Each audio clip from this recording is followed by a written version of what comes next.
Bayshell Tootin ran a 4.32. Isaiah Bond did not run a 4.1 40-yard dash. The NFL Scouting Combine changed the whole environment of the big board. Let's find the answers. It's Short King summer, dude. It just feels like no one in fantasy sports ever learns anything. Does he mistime it, or is Brock Bowers just a grown man? Brock Bowers is just a grown man. Dare I say, Rich, football might be back. In the words of Lane Johnson, this offense looks constipated. It's Short King summer. All right, GM, everyone. Wow. I hope that you were all having a beautiful Monday. I hope that you all enjoyed the NFL Scouting Combine. Hope that you guys checked out the video that was published on the channel that I recorded yesterday about the winners and losers of the 2025 NFL Scouting Combine. We are, of course, going to continue the road to $250,000 here on the stream today. We're going to be drafting in the big board on Underdog Fantasy. I missed all of you while I was gone this weekend, and let's do it, man. Let's not waste any time. Let us get into the lobby. Over on the big board, 30 seconds per pick. I have 62 drafts left to do. The contest is 42.6% full. Let's hop in and let's do it. I can't believe the combine finally happened, man. We were waiting and waiting and waiting, and we got there, man. We got there. Not so great for the Caleb Johnson bags, but that's okay. I think directionally, I think things went very well. In general, I think things went pretty well. Would have preferred, of course, Mr. Johnson to have run, a 4.45. Then I think honestly the combine would have went perfectly. But I'm giving Gunnar Helm a little bit of a pass. If you are a subscriber to patreon.com/Davis Mattek, we have got updated rankings. So yesterday, I went through and did the rankings. I've got the rankings uploaded here on Underdog. I have got the custom rankings uploaded into the Sidekick. I also have the custom rankings loaded into the Draft Caddy. I think Dylan Sampson is close to the worst pick on the board according to my rankings. I've got Dylan Sampson ranked 187. His ADP is 148. Maybe I'll move him back up, but I don't know. I personally do not feel that good about Dylan Sampson. He's like a tweener in a draft where there are just better versions of him everywhere. There are a million better versions of Dylan Sampson. By the way, this is big board 89 as we select I guess Nico Collins. Sure. I'll take Nico Collins as the first pick here. So we are man. We are coming up on the end here. Big board 89 of 150, starting out with Amon-Ra St. Brown. Is it better for your guys to not shine a la Bucky Irving, keep the cost down?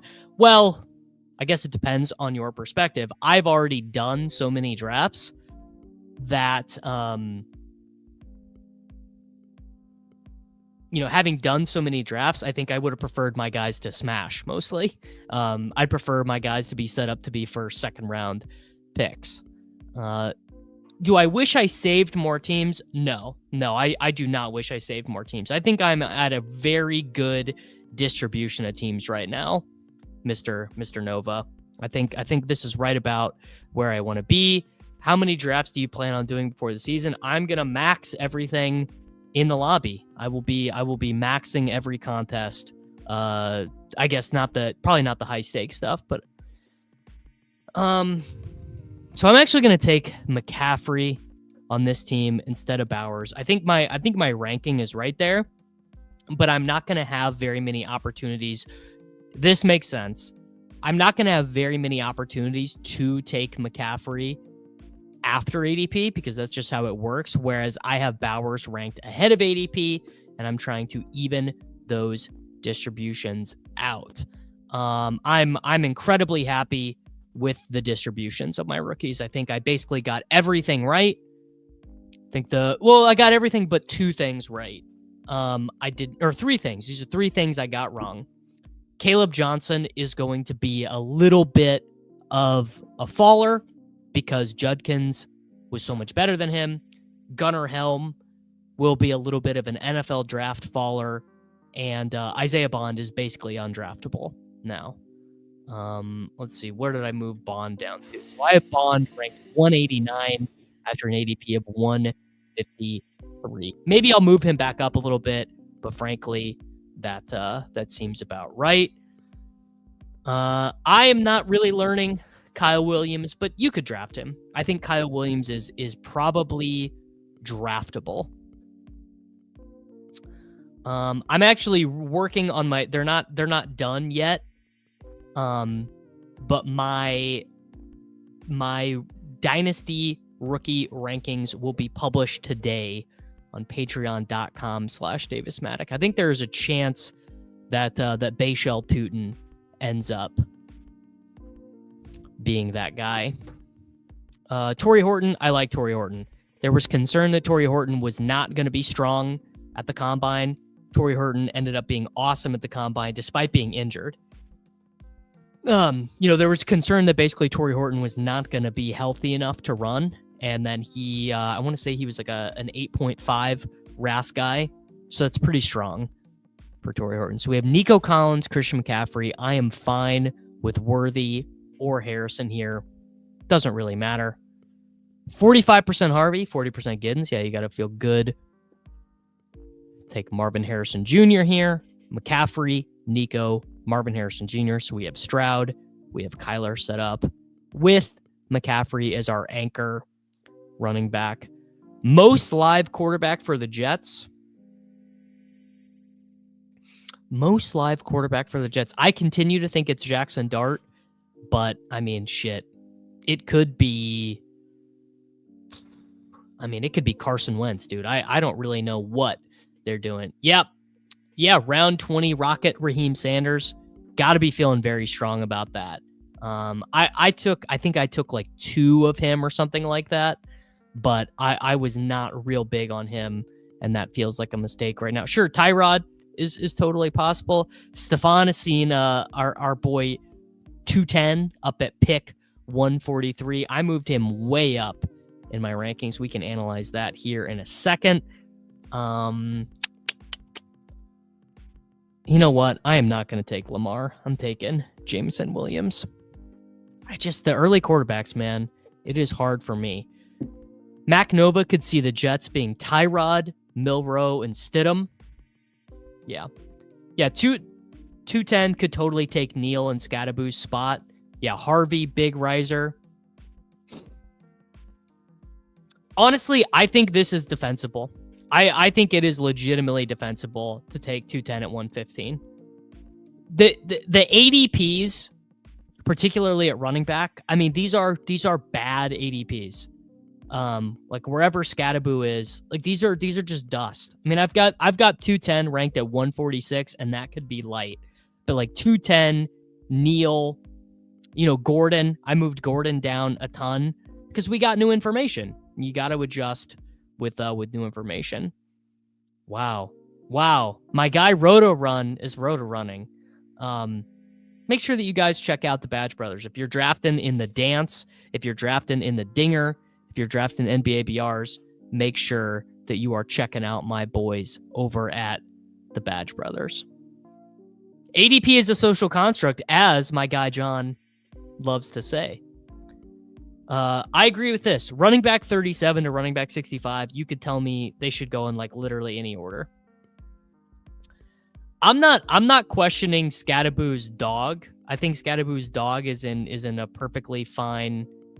I think you'd be really wrong about Xavier Worthy was chasing Xavier Worthy wrong. But it's more the deal with chasing combine winners is not about their performance in the actual combine. The winning and losing is about where they are expected to go in the NFL draft. That is not true. He averaged 19 and a half points in the Best Ball Mania playoffs. So that is not true that Worthy did nothing in Best Ball Mania.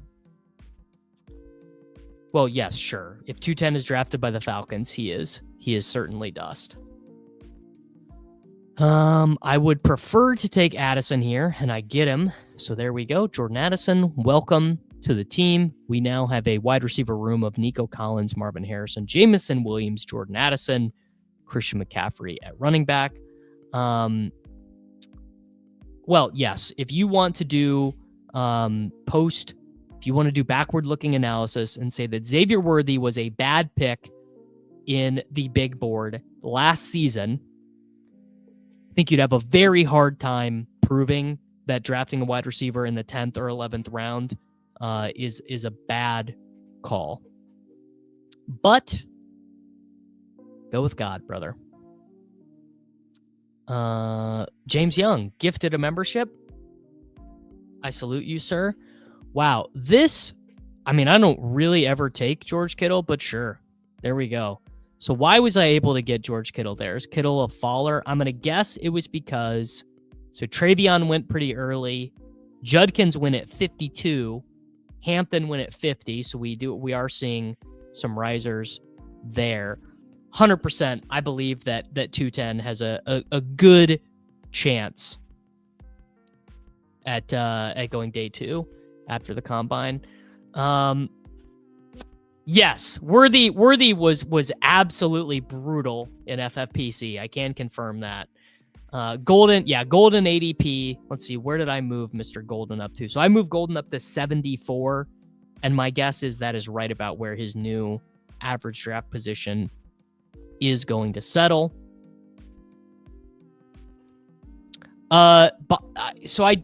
Someone else mentioned this, that there's a problem when trying to log in, but I have not gotten this issue trying to log in. Maybe it's just on mobile. Oh, James double Membies.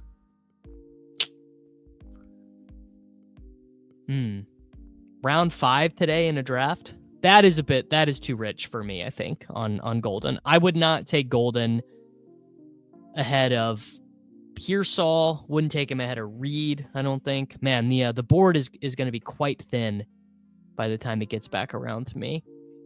I think the right number is like 10 or 11.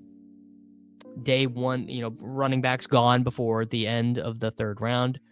Some admin posted in the Underdog Discord that some people are having issues and that they are aware. So sounds like it is not just a you problem. Yeah.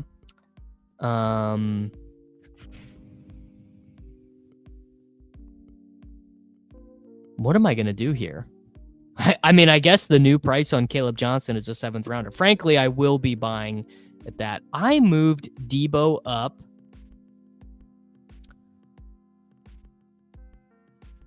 How far did I move him up? I moved Debo up to pick 72, so apparently I didn't move him up enough. I had Debo, I think, at 81, and I moved him up to 72, mostly because I moved Debo up, mostly because he's not a Steeler. He dodged the Steelers, which was the big thing that he had to dodge. I will actually happily take James Conner here. I've got the oldest running back room known to man. Christian McCaffrey and James Conner. How you guys like that? How you like that ancient running back room?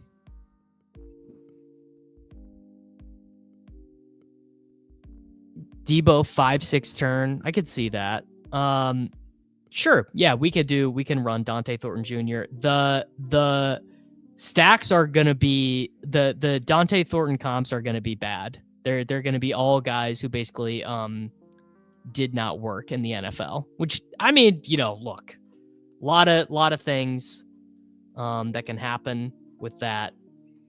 But Dante Thornton, 1 season above 19% dominator rating. but I will run that through the stuff. Yes, we can run it for Tesla as well. What do I need Lemon Pledge for? What's wrong, bro? Is my background dirty?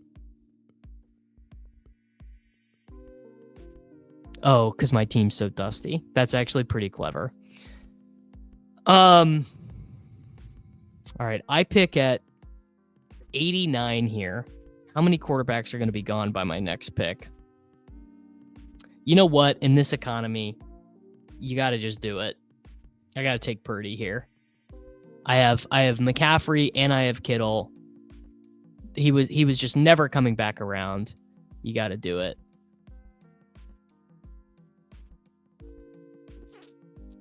I like Deebo Samuel more than the average guy. I think it was a good risk-adjusted move by the Washington Commanders, but there is massive risk for a speed efficiency player entering into their age 30 season after the worst season of his career. Generally speaking, the way I like to think about running backs or about wide receiver and running back production, just like in fantasy football in general, is how often does the spoiled milk unsour itself? And the answer is not all that often. That is not at all what happened. They were just injured. That's all. It is a total misrepresentation of what happened. The team was just injured. I don't think Jaden Daniels made Olamide Zaccheaus look like a Pro Bowler. I think that would be if you were ever starting Olamide Zaccheaus on your fantasy team, you were pretty unhappy with the results. Olamide Zaccheaus averaged 1.45 yards per route run, 1.63 for Noah Brown, 1.53 for De'Ami Brown.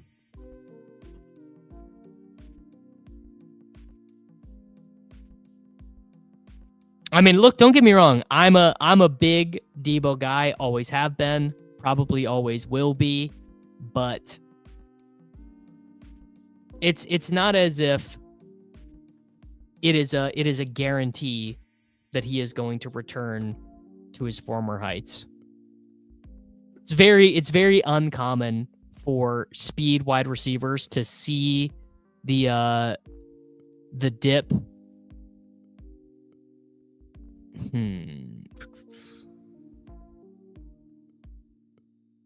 Could take Mims here. Could take Njoku and honestly be done at tight end. You know, we're gonna take Mims because we got to test drive some of these new rookie running back ADPs. I assume Deebo is like 900%. Like there's like 0% chance of Deebo making the Hall of Fame. Deebo has never won a Super Bowl. Deebo has never. He's made one Pro Bowl, one All-Pro team.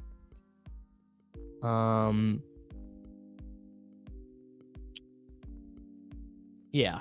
Deebo is 0% to make the Hall of Fame.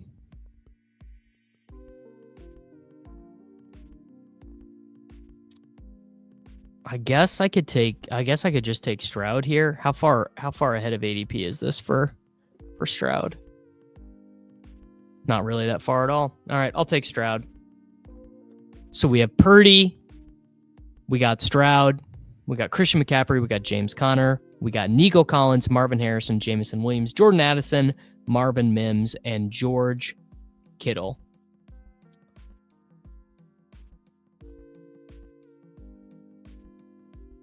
I mean, Deebo's kind of weird. He like sort of he made his career off Yak, right? And Yak is one of the first things that goes for wide receivers. So Deebo, let me pull up his advanced stats. Deebo had last season was his lowest yards after catch per reception He had his lowest yards after catch, just period in general last year, 421 yards after reception last season. Yeah, no chance does he lead the team in rushing touchdowns, but he could score. He certainly could score 15 touchdowns. The yak was bad. It was bad. Look, I like Debo. I mean, I think I had 25% Debo or something last year in Best Ball Mania. So I was disappointed to see. Now this is not a hot take. This is a clearly correct take. Well, no, it actually hurts Terry, I think, quite a bit, because Terry actually got a good bit of his production on screens and stuff, and that's all going to Debo now. Well, it is live. It's he was 15th in yak, but look at the percentage of his yards that were yak. 670 yards total for Debo, 421 of them for yak. Well, the reason why I think that is live for Debo in a way that it is not for Terry is because good Debo is a touchdown creator, in my opinion. And I don't think that Terry is. But again, as put on the record, I am a hater. This is, let's go receiving depth. So last year for Washington, about to pull this up on PFF. Wow, I mean, I think this is a gift to get Brian Robinson Jr. here. I don't think that Debo sends Brian Robinson Jr. to the guillotine like that. I mean, I don't think it's good for Brian Robinson Jr., but it's not that bad. Pick 128 for Brian Robinson Jr. I moved Ricky up. I mean, I had Ricky high anyways, but here, let's look. I have Ricky Pearsall ranked 73, and he has an average draft position of 78. So I moved him up a half round ahead of his average draft position.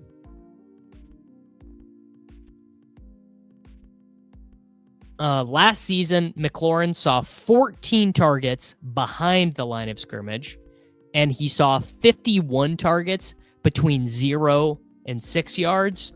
Very hard for me to imagine. You know, that's half his targets. Very hard for me to imagine that is not where Cliff Kingsbury plans on using Deebo Samuel. I could be wrong. I've been wrong about many things before, but that would be my imagination. All right. I would happily take Trey Harris here. I would also happily take Kirk. Actually, not taking Trey Harris. I guess we are taking... Yeah, we'll take Christian Kirk. Is there another obvious... I don't think there is. Is Loveland available? Loveland's gone. All right, we're taking Christian Kirk. The team is Brock Purdy double stacked with CMC and Kittle, CJ Stroud with Nico, running back room, CMC, James Conner, Brian Robinson Jr., Nico Collins, Marvin Harrison, Jameson Williams, Jordan Addison, Marvin Mims, Christian Kirk, and George Kittle.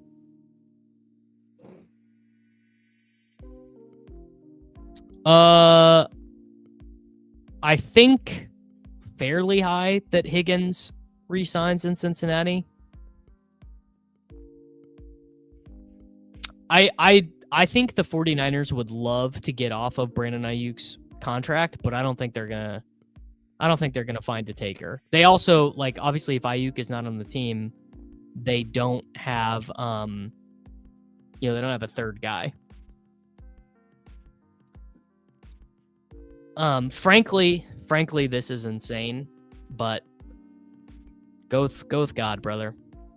Go with God. I think maybe you're thinking of 2023 Debo, but you never know, man. Crazier things have happened than Deebo Samuel rediscovering his youth at the age of 30 on the shores of the Potomac River.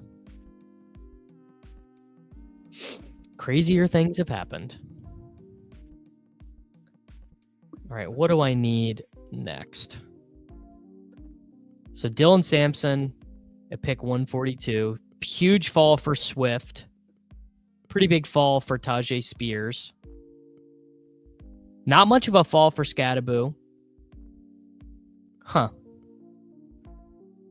It's interesting what the market is and is not reacting to. 210, long gone, of course. I believe. Yeah, long gone. Picked by Lyle Kittenhouse. All right, I sadly am going to be taking Kyle Pitts here as my second tight end. Honestly, don't love to take him without Michael Penix Jr. If Dylan Sampson is fast as lightning, then why did he not run at the combine? If Dylan Sampson is fast, then why did he not run at the combine? Seems as if his calling card of being fast, because he did the other, he did the vert, he did the broad jump, he did the bench press. So if Dylan Sampson is fast, but he did the jumps, he did the jumps. So how hurt could he be?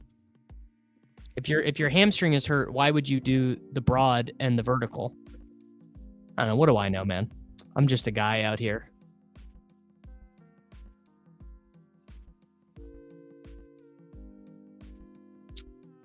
I would love to select RJ Harvey with this pick. Yeah, there we go. Some youth into the room. McCaffrey, Connor, Brian Robinson Jr., RJ Harvey. Feeling pretty good about this team.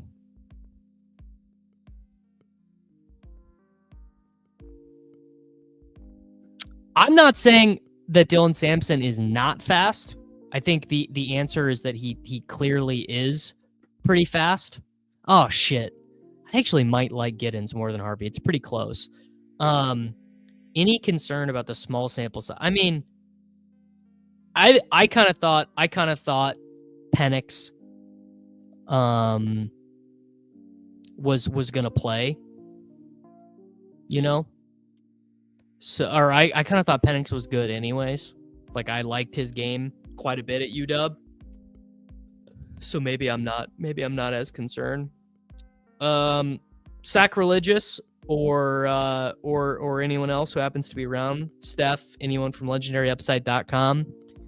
Do you want to explain why 210 has not been moved up in your rankings?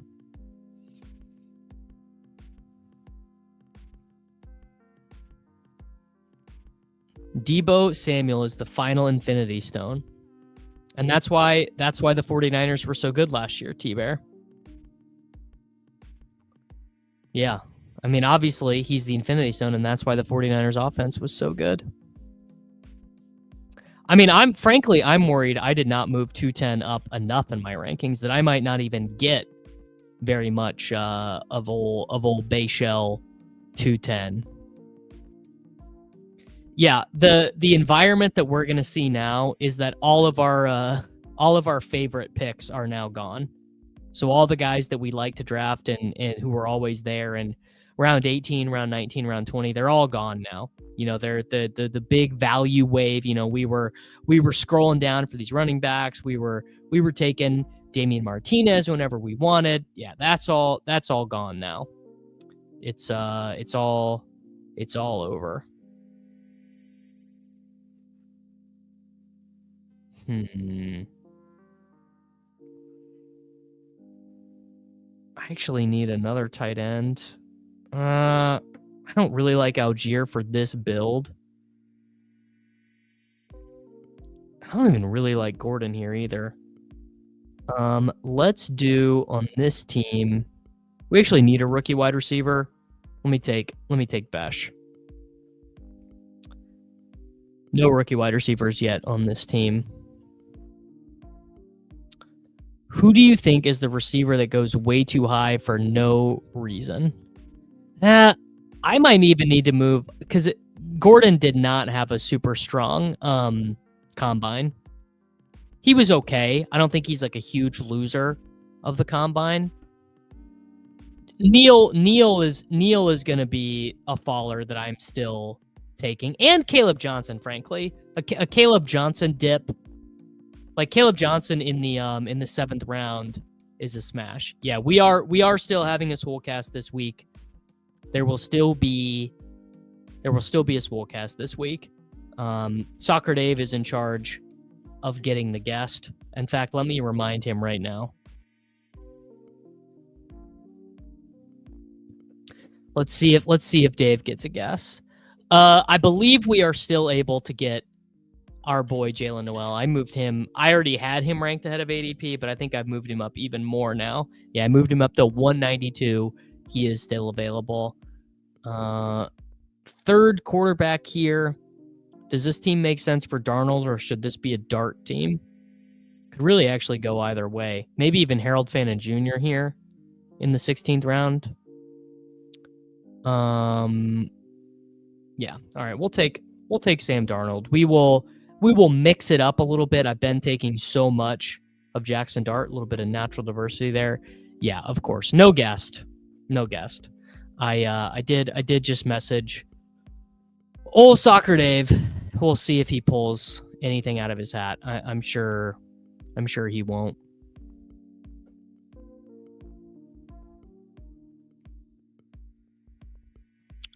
Although you never know. Sometimes old Dave will surprise me. You know, sometimes he will.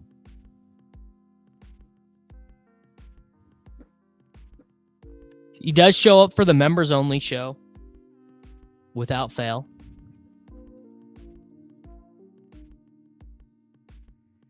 You like Mason Taylor over Fannin? I can see it. I don't really see Dante Thornton as a legitimate dark horse wide receiver. I mean, he's okay.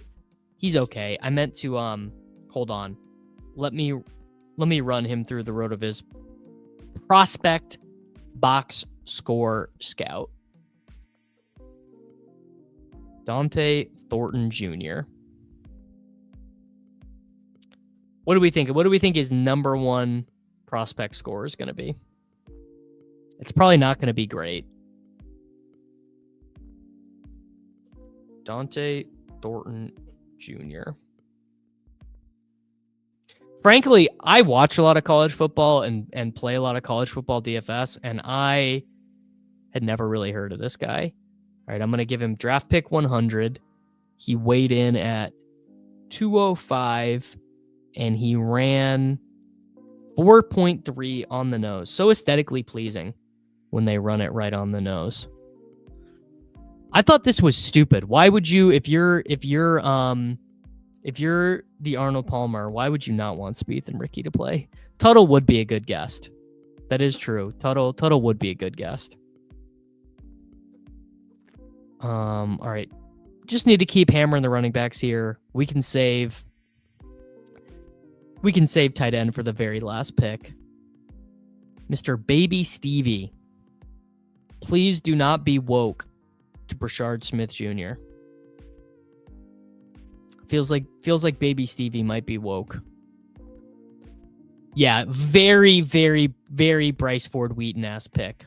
Yeah, that is very accurate of you. All right, Brashard Smith to the running back room of Christian McCaffrey, James Conner, Brian Robinson Jr., and RJ Harvey. Actually really like that pick. Brashard Smith, low-key winner of the combine, in my opinion. 100% going to be clicking some Raheem Sanders. 100%. Leone, maybe Leone will come on. Leone's always a good time on the Swolecast. All right. Let me see if I can. I can't copy the image.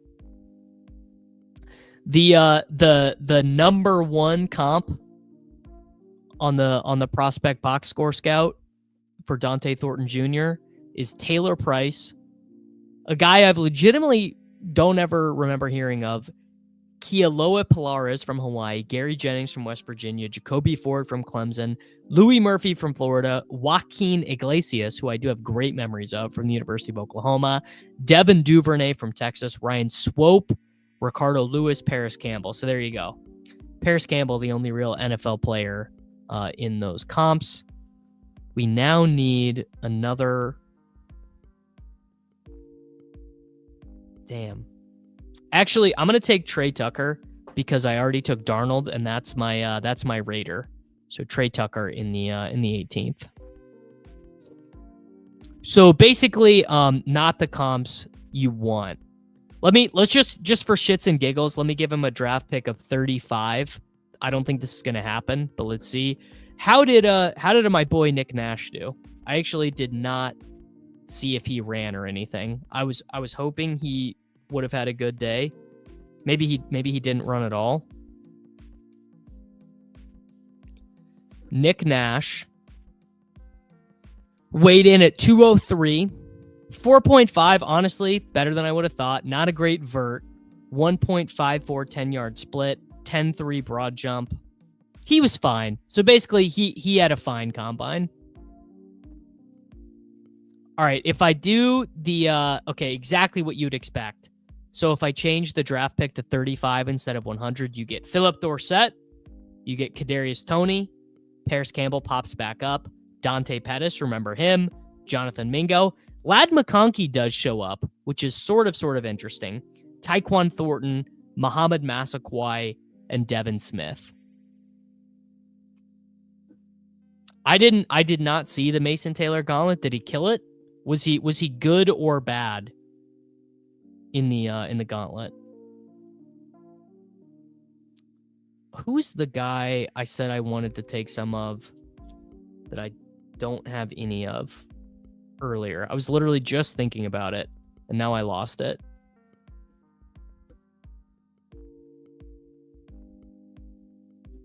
Oh, it's beautiful. Okay. All right. I just need any running back. Let's err on the side of an adult here. We'll go Justice Hill. We have McCaffrey, Connor, B-Rob, RJ Harvey, Brashard Smith, Justice Hill. So we can go an adult. Mason Taylor gauntlet. Is this gonna demonetize me? Am I gonna get demonetized from this? I hope not.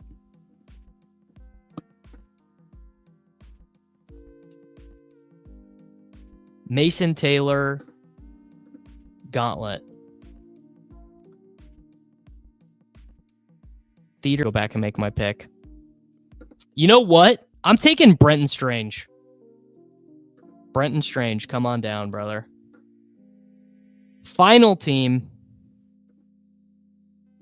I did see Gunnar Helm's ankle. Mr. Cheesesteak Lover, I'm not a big LinkedIn checker. Brock Purdy, CJ Stroud, Sam Darnold, Christian McCaffrey, James Conner, Brian Robinson Jr., RJ Harvey, Brashard Smith, Justice Hill, Nico Collins, Marvin Harrison Jr., Jameson Williams, Jordan Addison, Marvin Mims, Christian Kirk, Jack Besh, Trey Tucker, George Kittle, Kyle Pitts, and Brenton Strange. That was a good team. I am finally woke to Strange. I mean, Chig could definitely be a guy. Don't get me wrong.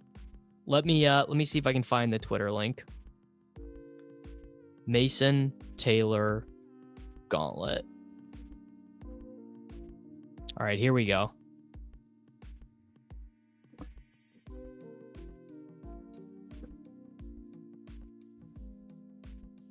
Here's the Mason Taylor gauntlet. He looks pretty freaking smooth, man. Look at that guy. Look at that guy. Look at him go. Okay. That was worth it. That was unbelievably good, actually. Very, very good gauntlet for Mason Taylor. That was worth it for you guys to tell me to find. I agree. That was compare that to Harold Fannin. There was actually just a report of this, Zach, that the Raiders are like super open to moving him in a trade. Hey man, sometimes I think we saw that with Golden. Like, there's a lot of reasons the guys maybe would not produce in college. There's almost time. It's true. His dad is Jason Taylor. All right, guys, let's go back in. Oh, Fannin is definitely still draftable. Fannin ended up with an 8.5 RAS, I believe. He does run weird though. He runs his knees were knocking together. Restrepo 5'9", 210. Short King Summer for him. Okay, let us go back in and hop into another big board. This is big board 90. Big board 90 of 150. That is crazy.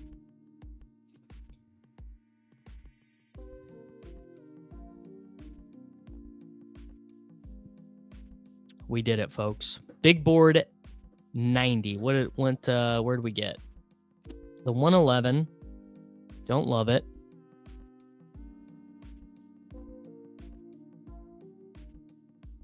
Yeah, Bond having the fastest top speed and only running 4.4 was pretty wild. Just not what you would expect at all.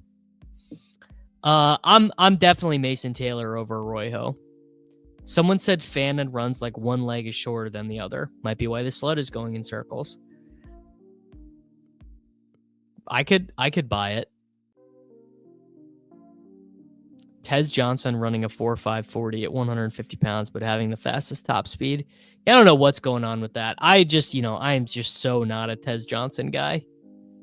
Tez Johnson might be for other people, man. It is not for me. Again, at the end of the day, it does not even mean I know anything. But if you're going to be 150 pounds, you better at least be fast, or maybe like really productive. But not even that productive either.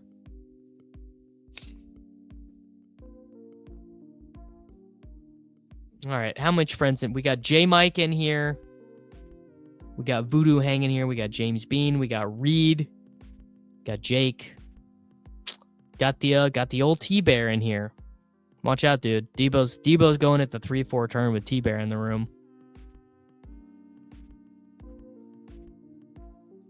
Fannin being actually good and then having it come off the rails because of his uneven Christian Watson legs. Yeah, not ideal. Fannin, I don't know. Fannin, he might not be athletic enough to be a Colt, frankly. Remember when the Seattle Sea Dragons exist? I think Keenan Reynolds was their quarterback. Good talk at a Patriots camp on Javon Baker. Consider me a non-believer in that.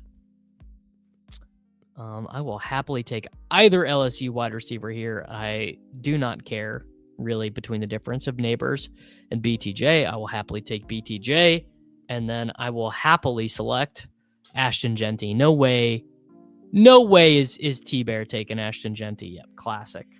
Got to take Derrick Henry, and you better take McCaffrey too, T-Bear. And I will, this is the slappy start. Yeah. Oh yeah. You guys like that? Called out his picks before he made them. Yeah. I'm not doing the Javon Baker experience again either.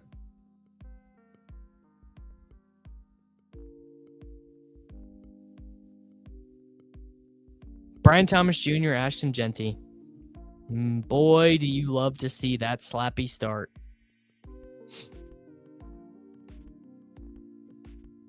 Duval, people are saying. The Pats did say they may not invest in wide receiver. Seems like that would be a huge mistake, but they also do have insane needs. Swolecast is tomorrow. We'll see what Soccer Dave is able to do for an industry related guest.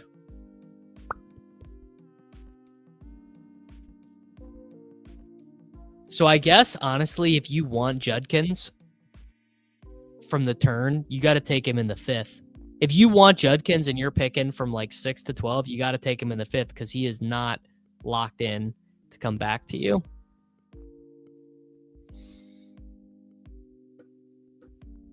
You are not the only one who lost a bunch of money on Javon Baker. I promise you. Javon Baker had to be one of the lowest advance rate picks on the board last year. What a bummer it was.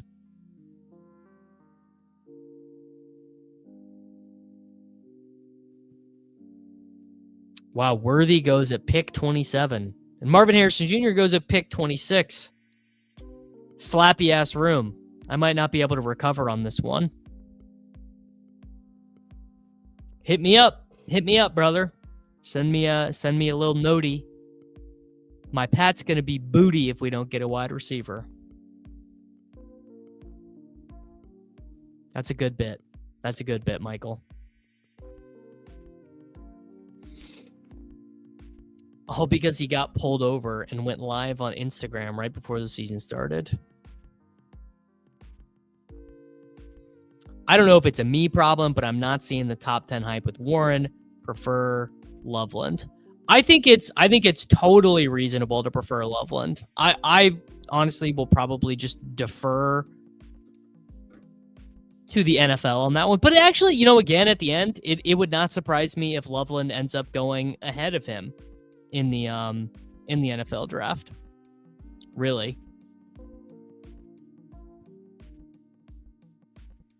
Loveland, yeah, and Loveland was really tall. Shit. What do you do? All right. I'll do something. I'll do a weird construction here. I'm going to take Lamar Jackson with Genty and BTJ. And I'm going to do a team. I bet I don't have any of these combos anywhere. And I will take Zay Flowers. So Lamar Jackson, Ashton Genty, Brian Thomas Jr., and Zay Flowers. I got like none of this iteration, so this will be pretty fun.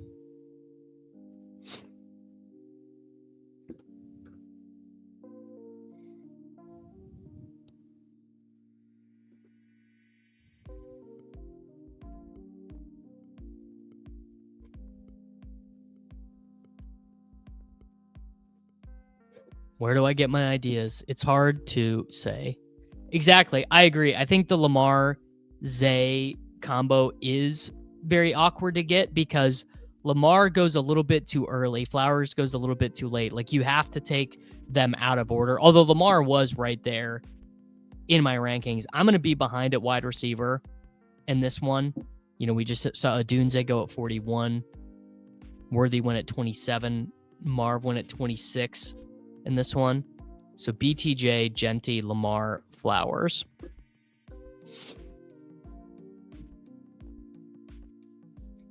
Zay just needs to score touchdowns. I mean, he scored like, how many? What did he score? 5 touchdowns last year? Zay Flowers. How many touchdowns does Zay Flowers have in his career?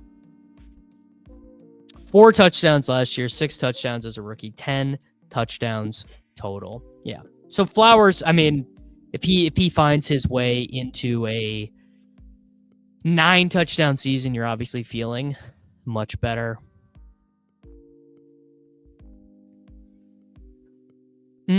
It might help if I take Bateman, but what if I don't? What if I go full heel turn and just take Mims again? Need convincing that Adunze is pick 41. Well, all I've got for you is that if Keenan Allen's gone and Ben Johnson improves the offense, Adunze is second in line in what should theoretically be one of the most productive offenses. That's all I got. What do you, bro? I'm taking 8% of everyone. What do you want me to do? Wow, Tyler won the Palm 3, 25% advance rate.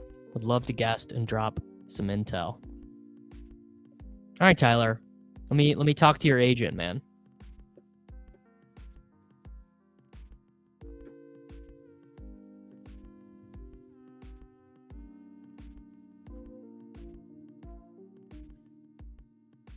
God, this is a freaking miserable spot. There's no wide receiver I actually want to take here. This is what happens when you take an elite onesie early, quarterback or tight end. You end up in just a brutal spot here. I don't care about the difference of any of these guys. All right. I'm not getting left held in the 8 ball. Quinshon Judkins. I don't even know if you care that much about Allen going back to Chicago. All right. On this construction, who makes the most sense? Probably, I already have a quarterback. Let's do Sutton. Sutton is a cromulent pick here. I already have a quarterback stack, so I don't need to sweat it. That didn't really matter. All tags had to be final by tomorrow. So what is it? Yeah. Genty Judkins is peak slot. I mean, classic for me. Classic for me right there. Just buy the absolute top on Quinshon Judkins. We'll be able to get him cheaper next week after all the hype has died down. What can you do?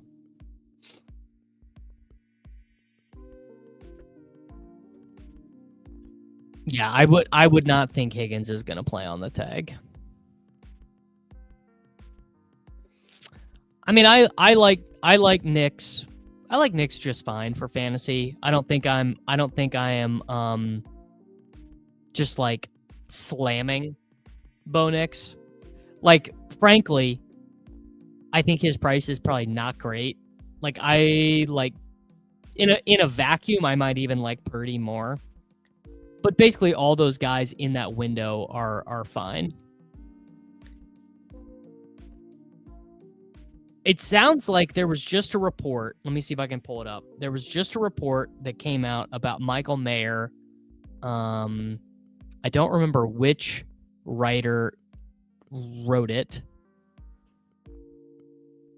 It might take me too long to find it. But basically, article came out on The Athletic, said that the team is pretty willing to trade Michael Mayer. That basically they were disappointed with what they got out of him. They were disappointed that he was gone. He was away from the team for 6 games last year due to a personal issue, and it sounds like the team was maybe not that enthused about it. And frankly, it also sounds like they didn't even know if they were going to take Bowers, and they were disappointed in the 12 personnel looks. Yeah. Tyler says it's just a report of the new regime listening to any and all offers. Yeah. So if a team wants to offer a 3rd round pick for Mayer, I bet that probably gets accepted.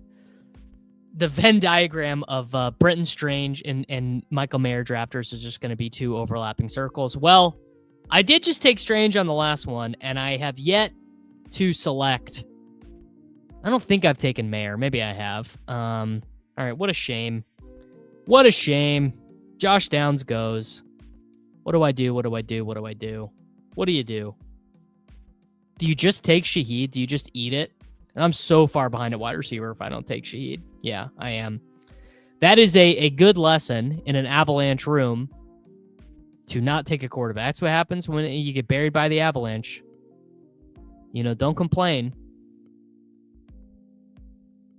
Genty Judkins, my God, we are slapping it the fuck up.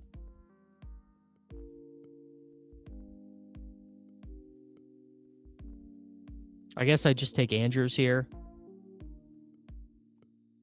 Yeah, this might end up being a 7 running back team, which is fine, in a little bit of a slappy room.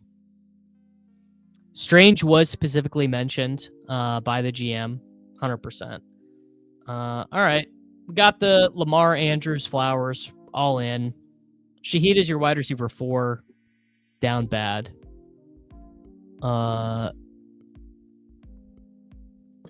Slap it the fuck up. Yeah. All right. Yeah, 20th round Keaton Mitchell is going to be really ideal. I guess you guys are confusing me a little bit. Wasn't the T. Higgins franchise well known? Didn't we know that he was getting franchise tagged? Maybe I am confused, but didn't we know that T. Higgins was getting franchise tagged? Can someone explain to me what the difference is between this happening today and the not breaking news? It's just official. Okay. Tyler? Thank you, good sir. I still am basically treating T. Higgins like he's going to be a Bengal. That is just kind of that. I guess that is my Occam's razor of the situation. You know, who knows if I'm right, who knows if I'm wrong, but that is my suspicion.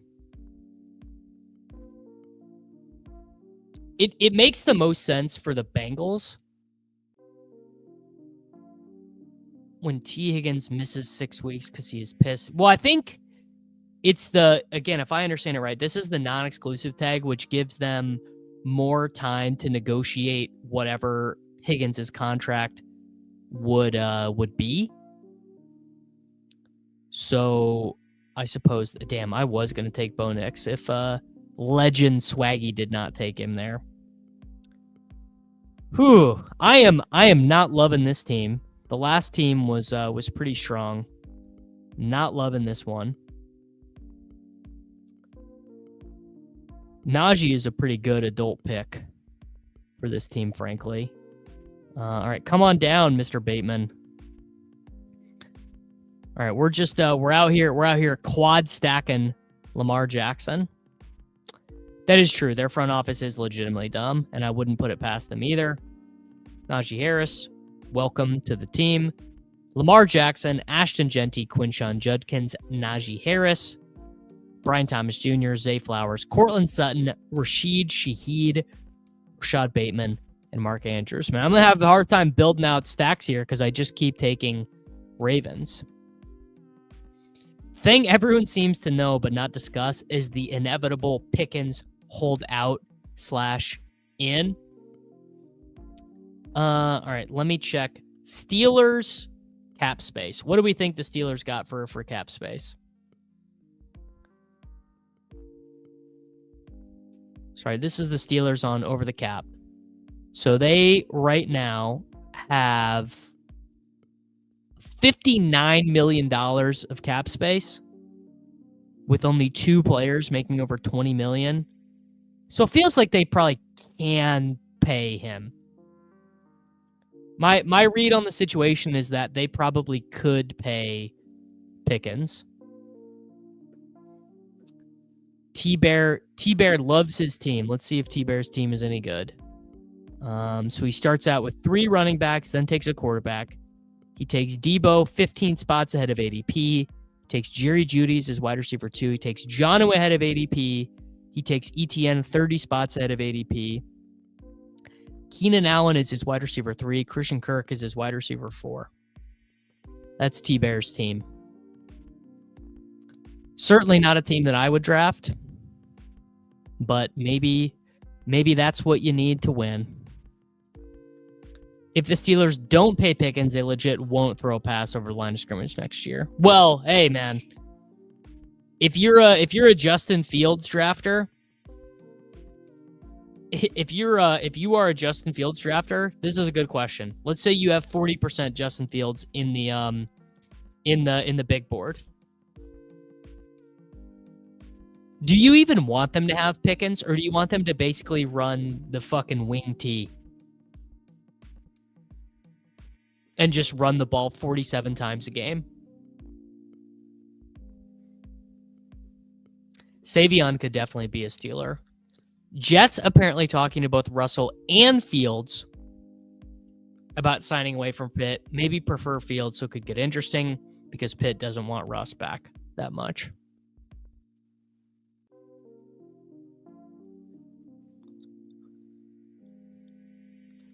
Steelers drafting Dart probably works out fine for me Yeah. Yeah, I mean, Charlie, of course you're right. You still want your quarterbacks in a good offense, even Fields.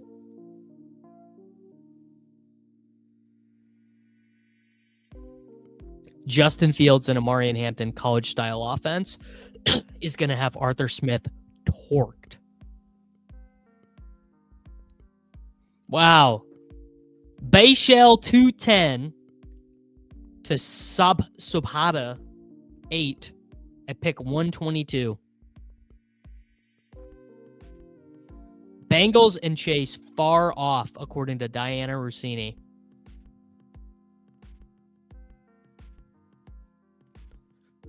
Hilarious to see the Jets sign Fields. Yeah. All right. Am I going to get sniped on my quarterback here? Hope not. Hope not, lads. All right. Trevor Lawrence, come on down.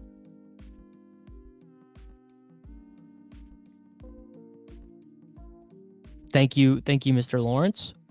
So I've got Lamar, Flowers, and Andrews, and Bateman. And I got Trevor Lawrence after ADP with Brian Thomas Jr. Yeah, frankly, I think this is fine. I think this is totally fine. This is just 210's new ADP. Contest is only 45% filled, so we just have to accept it and move. Wow.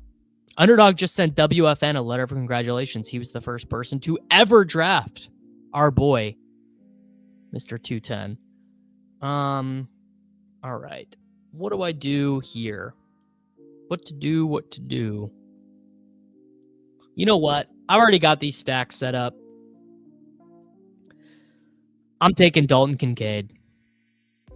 7th amongst tight ends in targets per route run. Don't ask about his yards per route run, but the targets per route run were pretty good.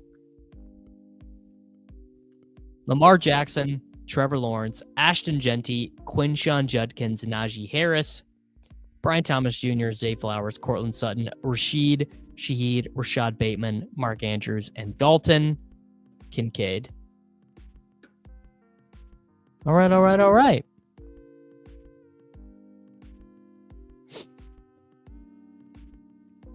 Not a great team. I think, try and follow me on this, and maybe this is just really stupid, but like, what's the best way to explain this? So an undue amount of the Evan Ingram teams that I already have are with Trevor Lawrence. And it's a greater percentage of those teams than I think the actuality of Evan Ingram remaining a Jacksonville Jaguar. If that makes sense. And if Evan Ingram does remain a Jaguar, this is like another funny thing. The only people drafting Evan Ingram are slappies like me. So like Evan Ingram is going to be like duped a lot with Ashton Genty and Quinshawn Judkins and other slap ass picks. There's Hayden Winks has pointed this out in his analysis before, but like the slappy combos you see just end up being like way overowned. Like there was the year that every slappy idiot was taking Eno Benjamin, the Arizona Cardinals year, and he had like an 11% advance rate as a guy who legitimately got 0 points because quote unquote good drafters, which by good drafters he just means slappies, were taking him. Evan Ingram feels like a guy that only slappies are taking. Like, oh, look at the projectable volume, dude. He's just a good pick right now.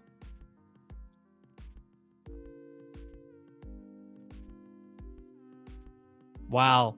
These are fighting words. Brett Jones says that 210 is Eno Benjamin at best. At best, he says. No. See, Chad, you would think this. Najee Harris has become a slappy guy. Think about who's leading the Najee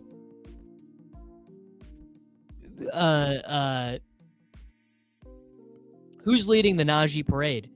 Legendary upside. which is the quorum of Slap Central. You know, we have said Crane is King Slappy.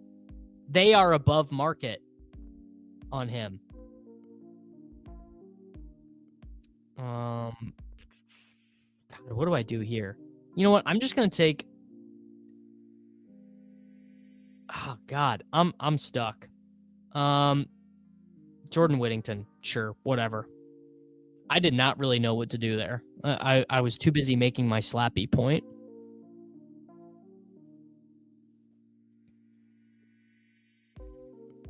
Najee Nation, stand up.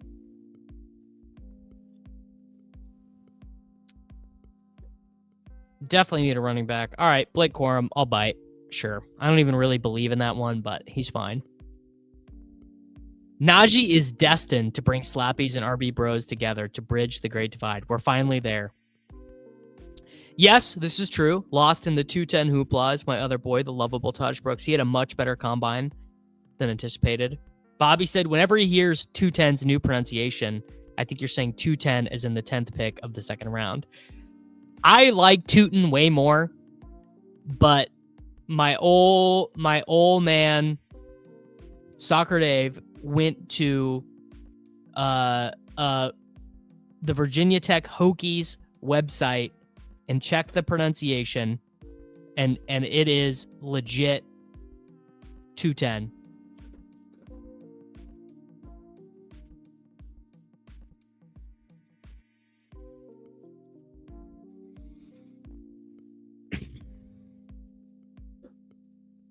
There's so many running backs in this class. Why take the ones everyone else are steaming up? Not smart. Well, that's only true if you believe that the chances that 210 goes in the third round are the same today that they were last week. I would disagree with you on that because some of these guys are going to get way better draft capital than the others. Chad says it reminds me of when you could take him at pick 210. Very wise, Chad. Cheat meal. Went out to dinner with my father and brother-in-law. I got a nice 12-ounce ribeye. Had some strawberry cheesecake dessert. It was not actually that crazy. It was really only about 3,000 calories for a cheat meal, which for me is not really that crazy. But I'm feeling great, feeling nimble, feeling lithe. Tyler. Frankly, I do not think that people are sleeping on Jaden Blue. He was not as fast at the combine as he said he was going to be, and like a spectacularly non-productive player at Texas. 1,100 rushing yards in 3 seasons. Did work very well in the passing game, so that is big on him. Higgins tweeted, tag. What do you mean by that? What is it that you mean by that? All right, this running back room is big, Dusty. We need to save it. DJ Giddens. Just looking at Najee Harris and Blake Corum back to back, I'm just like, my God, what is going on there? Well, 210 is way more productive than Guerendo. Guerendo only ever ended up starting. Guerendo transferred away from Wisconsin because he couldn't beat out Braylon Allen, and then only ever ended up starting his final season at Louisville because Jawar Jordan, who was signed to the Texans and never played, got injured in preseason.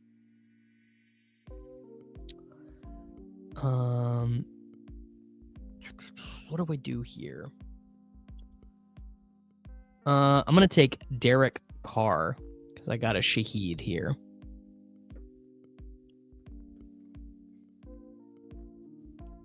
In a 558-person final with nearly half of the field having Tootin as a 19th, 20th round pick, teams now pulling him up in the 11th round seems strange. Couldn't disagree more. Could not disagree more with this. So it's like, imagine, if you will, Mac Nova says he looked at Virginia Tech game notes last year, and it's tootin'. So are we back to tootin'? Anyway, so doing the math on this, on why I don't care about Tootin coming up. So imagine that Tootin is a smash. Imagine he has a Saquon Barkley-esque advance rate. So he advances 50% of the teams. So imagine that the advance rate for teams to take him in the 19th or whatever is even slightly better. Then imagine that he has a good game in week 15, but not a great game. Let's say he scores 16 points and he advances. This is high for a week 16 advance rate, but let's imagine he advances 20% of that 50%. Then let's imagine that he again has a good game and a good game, not a great game, again in week 16. You've whittled those numbers down so small that in a 558-person final, even if he is a Saquon Barkley-esque smash, he still might only be on 100 teams in the finale. Maybe. I assume LaQuint Allen didn't run the 40 because he was going to run it slow.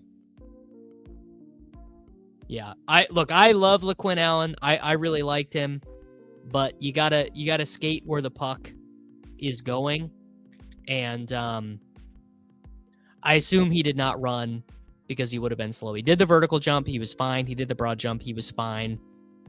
Weighed in at 204.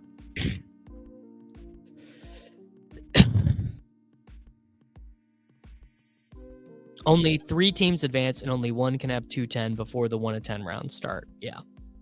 Frankly, now it's different if a guy goes from if a guy goes from round 11 to round 3, like let's say, I don't know, round 11, what could happen there? Let's say Kenneth Walker injures his ACL and is out for the year in the preseason, and Zach Charbonnet ends up being a round 4 pick. Maybe then you could tell me that so many teams have better combos.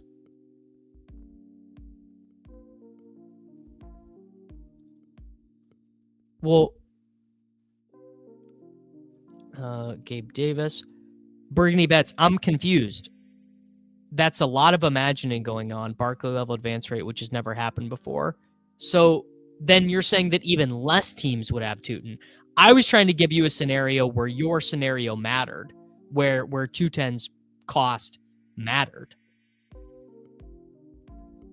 If he just has a normal advance rate, yes, that's the classic example, is the Darrell Henderson year, where he went from like the 12th round to the 3rd round.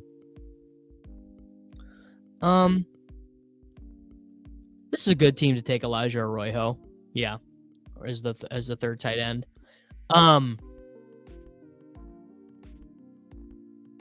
But basically in this style of game, in the pod-based game, the guys who end up being crazy chalky in the final are not the ones who smash weeks 1 through 15.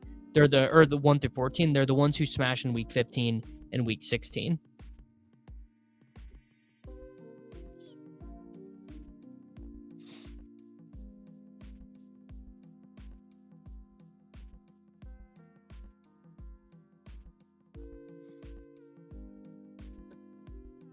Najee Harris is the best candidate to go from the 11th to the 4th, 5th. Where? No, he had a 46% advance rate. Barkley and Chase were both above 48%. Barkley and Chase were the highest advance rates ever in Best Ball Mania. Highest advance rates ever in the history of Best Ball Mania. Each happened this last year. Damian Martinez is still probably a better pick than 210. Yeah, probably not, just because I think he's unlikely to go as high in the draft, but he's still a pretty good pick. I have Damian Martinez ranked ahead of average draft position. Martinez weighed in at 217, so that's a lot smaller than he was at the Senior Bowl. 217 is a lot smaller. That's fucking crazy. And then he ran a 4.51. So I guess he lost weight to improve his 40, but man, how did that happen? This dude lost 15 pounds to run a 4.51. I guess these are the spots I could see. Chiefs and Bengals, maybe. Where else could he be? I'm trying to think of where else he could be a 4th or 5th round pick. Raiders, maybe. I think I lied. I don't think I raised Felton that much. Charger, sure, he could be a 5th round pick for the Chargers. Yeah. Felton's production was just so middling, you know? Hard for me to go that crazy.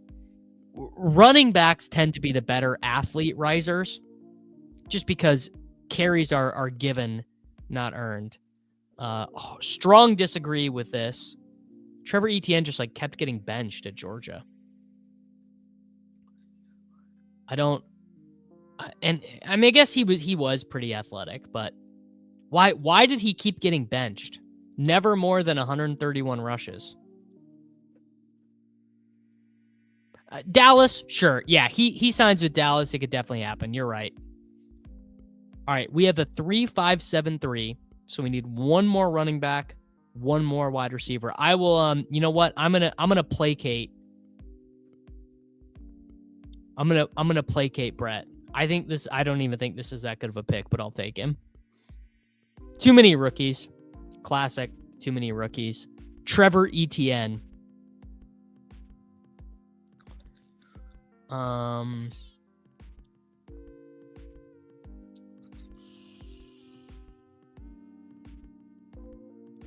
do we take at wide receiver?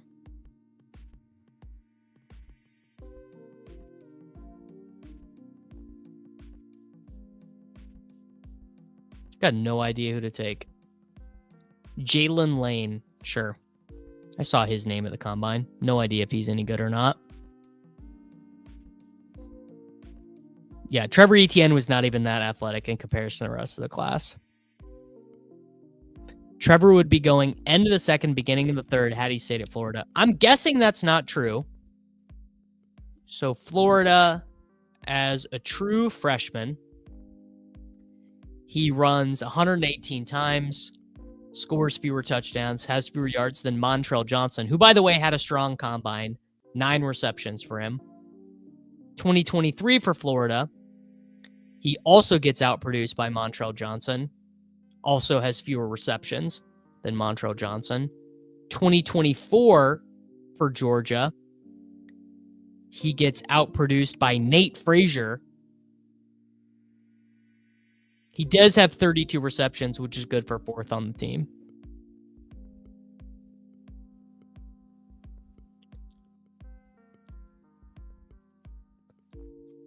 Please never buy Ethereum, Burgundy. I'm begging you, brother.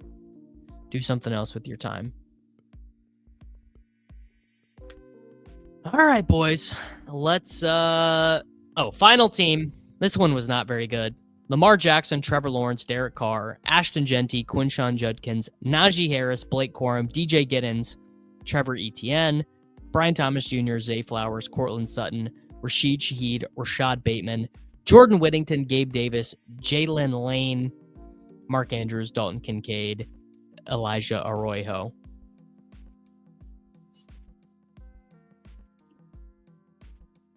All right. Let's head back into the final draft here of the stream, and let's feed it.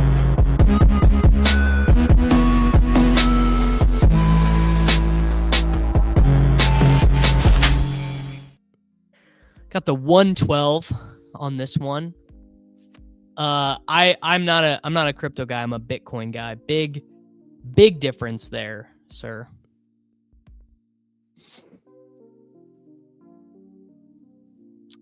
Go over Fluffhead. members and super chats only for team sauces, Mr. Mike.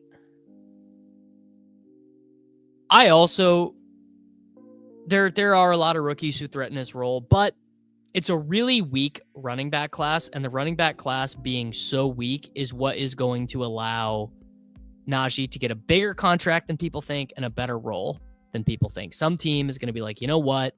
Let's just not mess with all these rookies. Let's give Najee 2 years, $60 million, and just not, I don't care about Brashard Smith. I guess it could apply to Dobbins. I don't know. It's just harder for me to imagine things going as well for Dobbins health-wise. But, I liked Dobbins when he was sort of cheap last year. This is big board 91 of 150, by the way.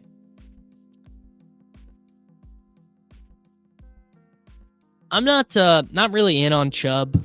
Just kind of put Chubb in that same bucket as Dobbins. I'm just like, what am I really hoping for? Just feels like the most likely thing is Chubb just spends most of his time on the sideline yet again.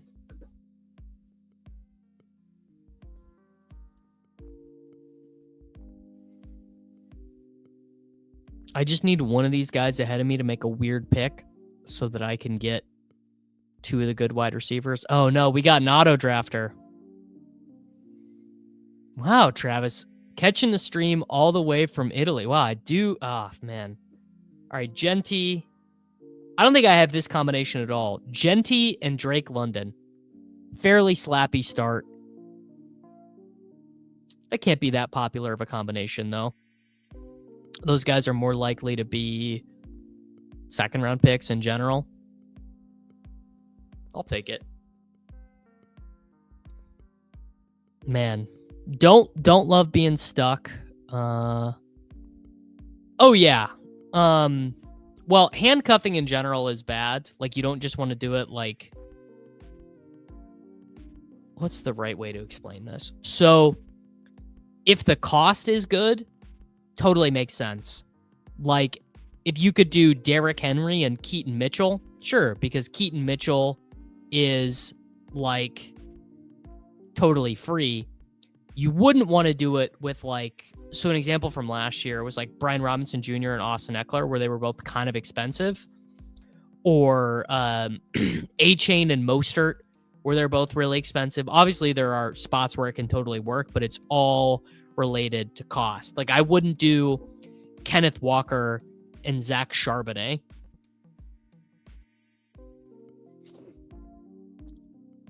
I think I would say Io Manor to me is a more complete wide receiver. I think Io Manor could play slot or boundary wide receiver.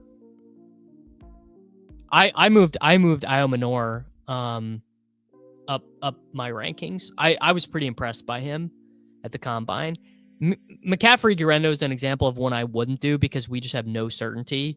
They could tender Jordan Mason in restricted free agency. They could add a rookie. They could re-sign Elijah Mitchell. I would not do McCaffrey and Guerrero. I also would not do it with Pollard and Spears. The Titans feel like one of the teams that's most likely to add running back competition because Pollard was hurt all of last year and Spears kept getting banged up too.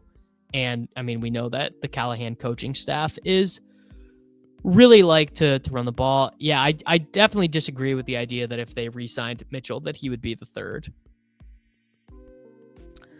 Thoughts on the Henderson, Montgomery, Caleb running back? I mean, it's definitely Henderson first. Probably. I have Connor ahead of Caleb now. If Harvey can be at a competent size, like I'm a little bit worried about Harvey. Like, and Harvey is such a bounce to the outside guy. Like every run, Harvey wants to bounce to the outside, and but he had a great combine, great vert, great broad, 16 reps on the bench press. Like he looks pretty athletic.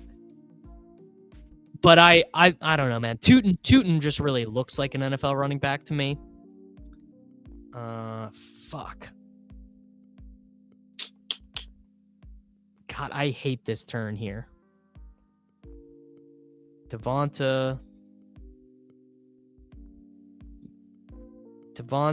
and I'm gonna pull Ted up. No, I'm just gonna do JMO. I'm a coward. God, that sucked. That is just not a when Worthy and Mike Evans are gone, that turn sucks. I agree. I moved Judkins way up in my stuff. So we have Genty, Drake London, Devonta Smith, JMO. Gonna need the room to give me a gift. A-Chain Wright. Yeah, I don't know. They also feel like another team that could potentially add someone. I mean, they could maybe even add someone in free agency. I don't know. I don't know if that would be my number one. Yeah, I probably should have just taken James Cook or Chase Brown. I think you're probably right. JMO seems overpriced. I mean, the thing about him being overpriced is maybe his median outcomes would be overpriced, but man, the Lions probably play 2, if not all 3 of their playoff week games in a dome. All right, so they get the 8 dome games a year, then Minnesota's in a dome. And if they get another dome game, that means 10 of their games are in. So 65% of their games are in a dome. And he also is, he's just got like such insane high upside, single game ceiling. This guy scored a rushing touchdown on the Teddy Bridgewater possession. Remember that? Goff has to go get the concussion check. I mean, just kind of the way defense works is it's really hard for defenses to be as good year over year as we think they're going to be. So, like, if you get Jalen Hurts, like, I don't know, how many passes did Jalen Hurts throw 2 years ago? Jalen Hurts threw 361 passes last year, 538 the year before. So if you get closer to that 500 number, then Devonta is way underpriced. Devonta 2 years ago had 81 receptions, and he and AJ Brown had the same amount of touchdowns. So I like Devonta. Watch all Niners content. Don't worry on Mitchell. Mason would be the backup. Maybe goal line work. Urendo as a pass catcher weapon. Maybe some Debo plays, and we'll replace Juszczyk at fullback. The history of wide receiver 2s outscoring wide receiver 1s when both wide receivers are going in the top 60s. Pretty good. Just know the trend is consistent. There you go. I mean, is it going to surprise anyone if JMO, not even has, JMO, the player doesn't change. His role doesn't even change that much, but he just runs hot on long touchdowns. If he scores, I don't know, what do you call it? 6 touchdowns over 30 yards. I mean, obviously that would be crazy, and he'd have to run really hot on the efficiency. But I totally think it's possible. I think Terrence Ferguson is a totally reasonable round 20 click now. Yeah, no different than Theo Johnson last year. Ended up being the highest RAS guy, signed to a spot where his role was pretty obvious. Pepper Tony is spooked for Lions other than Gibbs with losing Ben Johnson. I mean, there is a little bit of crater risk there, don't you think? Just because Jared Goff needs his hand held to such an insane degree.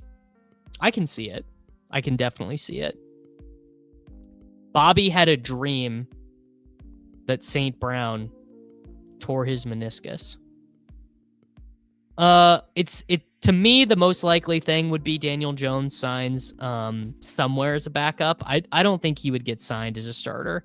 Feels like there are enough guys who are above the Daniel Jones line But I guess it's possible. I mean, shit, anything's possible. God damn it. I really thought Devontae was going to get to me. All right. We are going to continue doing weird stuff. We're reacting after the combine. We're going to take Travion and we're going to take Walker. So we're going to do the stealthy running back build. Genty, Henderson, Walker, Drake London, Devonta Smith, Jameson Williams.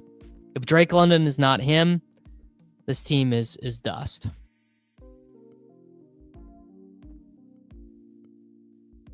Yeah, Kelsey's playing. Kelsey is I'd say Kelsey is 98% to play. Yeah, I agree. Daniel Jones feels like the guy the Colts signed to say it's a competition. How far is Judkins going to climb? I mean, I believe 6.3 is the latest he's gone in the 3 that we've done here today. So you tell me, brother. Yeah, Judkins could definitely be a 3rd round BBM pick. I mean, I don't think that's the most likely thing, but it's certainly possible. We're going to start seeing this running back run. We have 7 straight picks here being running backs. I think we're going to start seeing that be fairly common in these rooms. So how am I going to bail myself out of wide receiver jail in this one? Genty, London, Devonta, Jamo, Travion, Walker. Going to have to get very lucky at pick 84 and 85. Niners sign him and then get a pick for him like they did with Darnold. Yeah, that feels very 49er-y.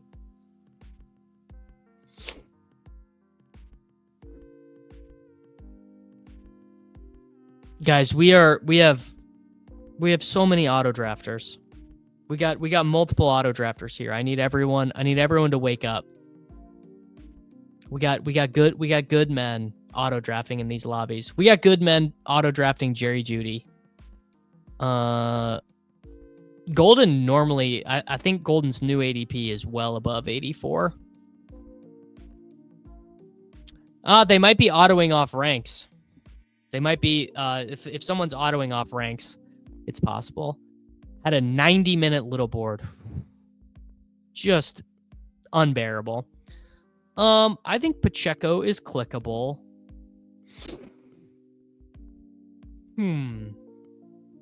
I've got Pacheco ranked at 105, so he seems fine there. You know, kind of Najee, Pacheco, Ramondre, Etienne, Dobbins. Like, they're kind of all the same guy.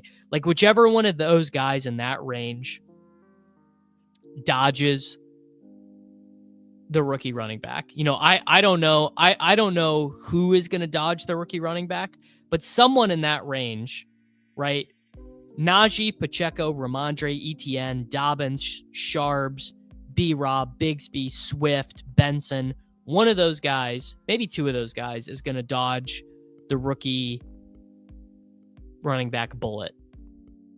And if they dodge it, then they're going to go, like, they're going to go way back up. It could be Etienne. Definitely could be Etienne. You know, Golden goes at pick 77. No chance.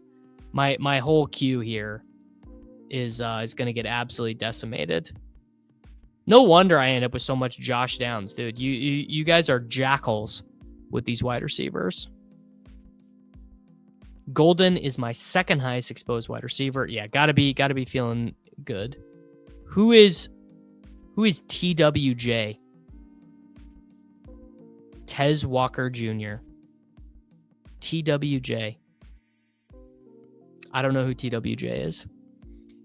Oh yeah, I have not taken any Taj Brooks yet, I don't think, but I am pretty hip to him. He was more athletic than I expected.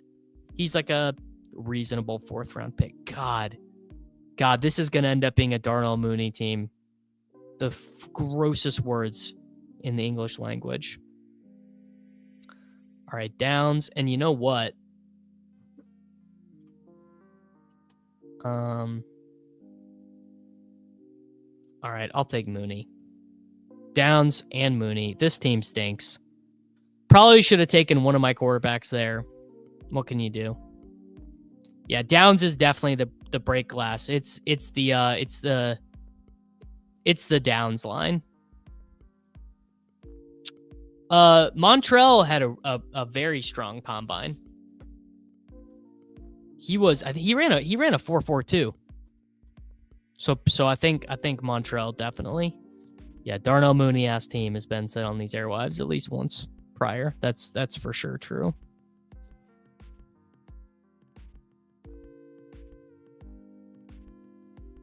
All right, how we looking? Running back room: Genty, Travion, Ken Walker, Drake London, Devonta Smith, Jameson Williams, Josh Downs, Darnell Mooney. This team just does not feel like a team that's destined for $250,000. Oh, let's any bad combine testers? I'll tell you a bad combine tester I still like: Devin Neal. I mean, he wasn't bad, he just wasn't awesome. The Matthew Golden comps, draft pick, I'll give him 20, weight 191, 40, 4.29. The Golden comps are going to be pretty good now, I think. New England to try and acquire Godwin. That actually makes a ton of sense. That makes a shit ton of sense for them. Yeah, he was definitely better than Bucky level. Weighed in at 216, which is pretty strong. All right. Top Golden comps: Henry Ruggs, LOL. Philip Dorsett. Philip Dorsett always shows up for really fast first-round picks. Lad McConkey, Garrett Wilson, Jerry Jeudy, John Mechie, Chris Olave, Justin Jefferson, Brandon Cooks, and John Ross. So you get a nice, I mean, you get a real nice mix.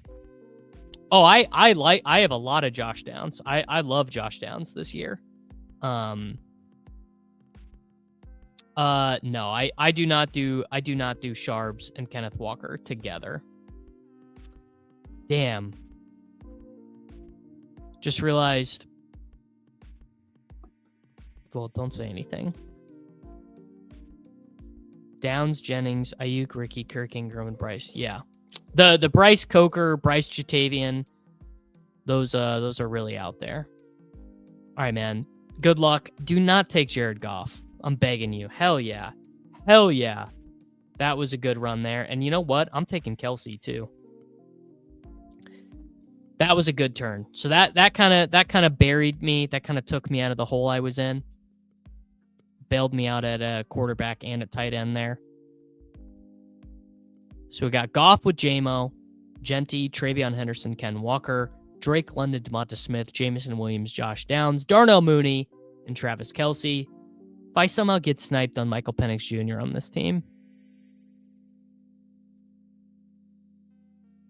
I mean, I conceptually like Trevor Lawrence a lot with Liam Cohen, but it's like we also have a preponderance of evidence that Trevor Lawrence is not that good in the NFL. He had the one really good fantasy season. Well, the thing with Anthony Richardson not making it to week 17 is that that might be better. As Kretsch says, how can you be comfortable drafting down? So when Richardson was the worst passer in the league, well, obviously that's a little bit overstated. There were worse passers than Anthony Richardson. And, you know, the other deal with Richardson is the type of throws that he does make are awesome for fantasy. Honestly, I think did Savion even run the 40? I definitely, I'll tell you this much, even without, I have not looked at his athleticism stuff yet, but I'll tell you one thing, I feel better about Savion because he did running back drills. I feel way better. Dude ran a 4.48 at 222. Yeah, Savion to the moon, bro. Yeah, Savion made himself some money. That was a good combine for him. 4.48 and did the running back drills. I mean, that is pretty strong.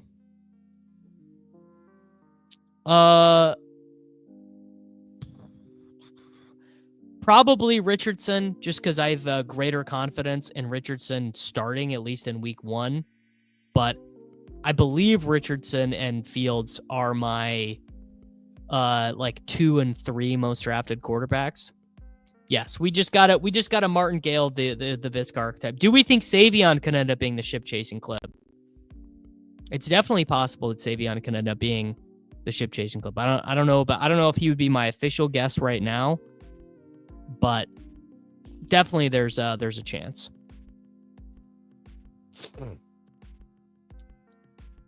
Oh, I'd really like to get Michael Penix Jr. with this next pick, and I would not hate taking Bigsby. Also wouldn't hate taking Hollywood Brown. The room is actually going to kind of help me out here. Getting Goff at 108 and Kelsey at 110 was nice there. Oh, I thought Brashard Smith was going to be a riser. I felt like he was bound to be a riser. I think he had what was he, a 7 RAS? I thought he could potentially be worse than that. And he's only spent 1 year being a running back, and he was really productive at it. Brashard Smith feels like a really prototypical, a good prototypical NFL running back now to me.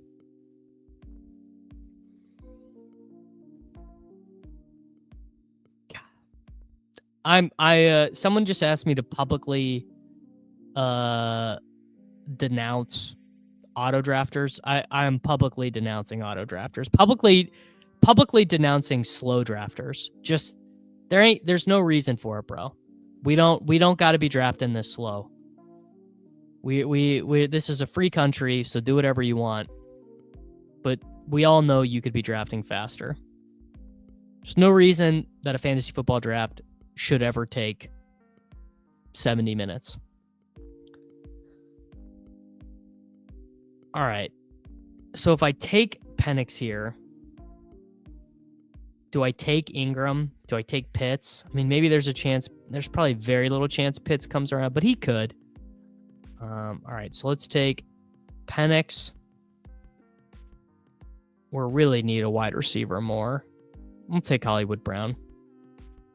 Hollywood Brown is just a really good pick at 133.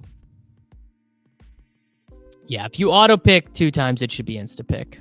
It's true. Wow, David. Good man. Good man. All right, what are we handicapping the odds that Kyle Pitts comes all the way back around to pick 156? Oh, I mean, if Kirk Cousins ends up being the quarterback for the Cleveland Browns, you are really, really gonna want to have had a lot of David Njoku. I mean, we saw what Flacco did for Njoku. You know, Flacco reinvigorated that dude's career. That run that David Njoku went on with Joe Flacco, man. I mean, that he was just pulverizing. So when did Joe Flacco? 2023. The 10 for 104 against Chicago, 6 for 134 against the Jets. My God, man. Flacco was just crushing with Njoku. The Raiders are going to make a couple blockbuster additions once free agency starts. First edition being quarterback. Well, what would the blockbuster even be? Who are the free agents that are good enough to be considered blockbusting? Like what who are the best free agents? Who are the best NFL free agents? Maybe they could give T. Higgins a bunch of money. Trey Smith coming back to the Chiefs. Maybe they could get Zach Bond from the Eagles. Chris Godwin, maybe. Fields, sure. I mean, Fields and Chip Kelly, that makes a ton of sense. Sam Darnold and Darius Slayton. That's how you bust my block. If the Raiders add a wide receiver, I mean, Jacoby is the worst pick on the board. Pete signing Tyler Lockett. I mean, Tyler Lockett is owed a crazy amount of money. Like, whatever you think Tyler Lockett's contract is, if Tyler Lockett were to play on the contract he actually has and doesn't get cut or agree to a restructure, he would count $18 million against the cap this year. No, I lied. $30 million against the cap this year for Tyler Lockett. I mean, Jacoby's fine. You definitely, I promise you, if you're a big Jacoby Myers guy, you do not want them signing a good wide receiver. I promise you. When Jacoby Myers was playing with Devontae Adams, when Jacoby Myers had Devontae Adams and Brock Bowers on the field with him, his stats were 3 for 61, 4 for 29, 7 for 62, 5 for 49, and 6 for 72. His first 100-yard game did not come until after Devontae had the hamstring injury. He's a fine player.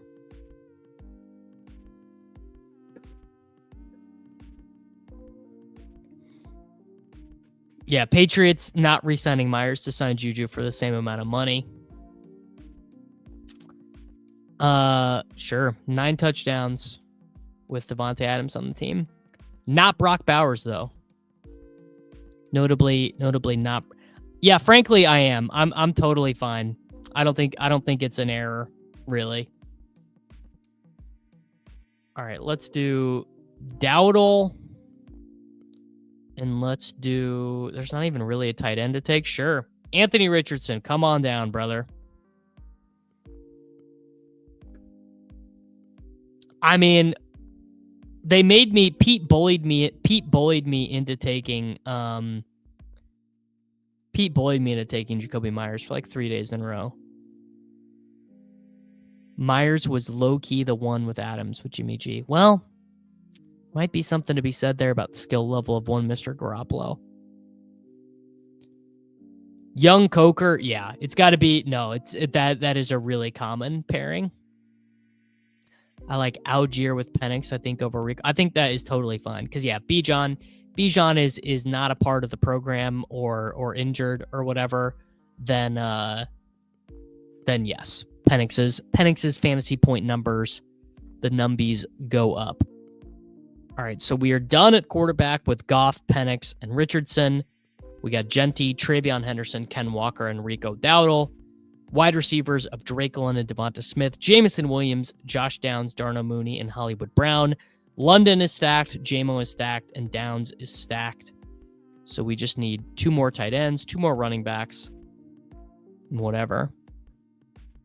Started my draft when you were in the 6th round, and I'm already ahead of you. Yeah, two of the guys in here are taking for absolute ever. I don't know why.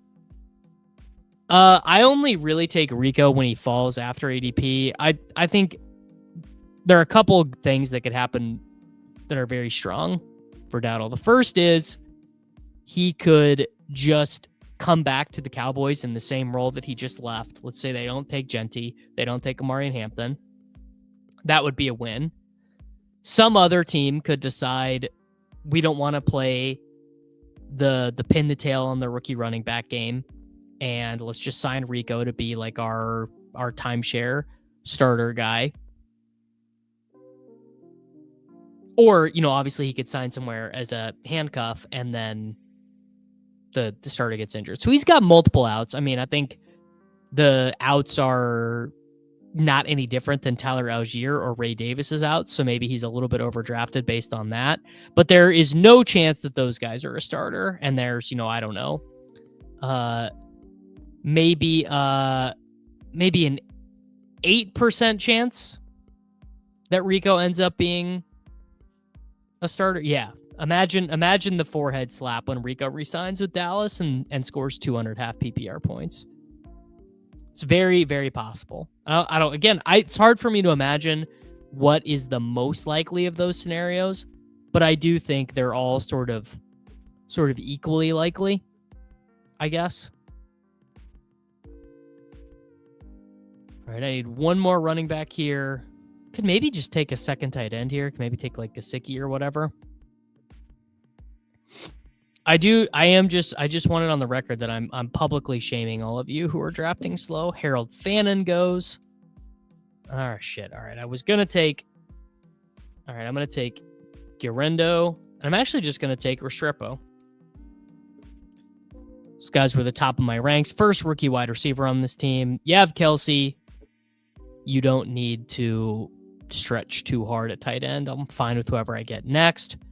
So our running backs are Genty, Travion. So started with the rookies instead of ending with the rookies. Ken Walker, Rico Dowdle, Isaac Guerrendo. London, Devonta, J-Mo, Josh Downs, Darnell Mooney, Hollywood Brown, Xavier Restrepo. So I guess our final wide receiver could be an adult. Man, the thing is I have a billion of these. This like through like the first like 50 drafts I did. I think that I think AD Mitchell and Anthony Richardson was like my most common pairing.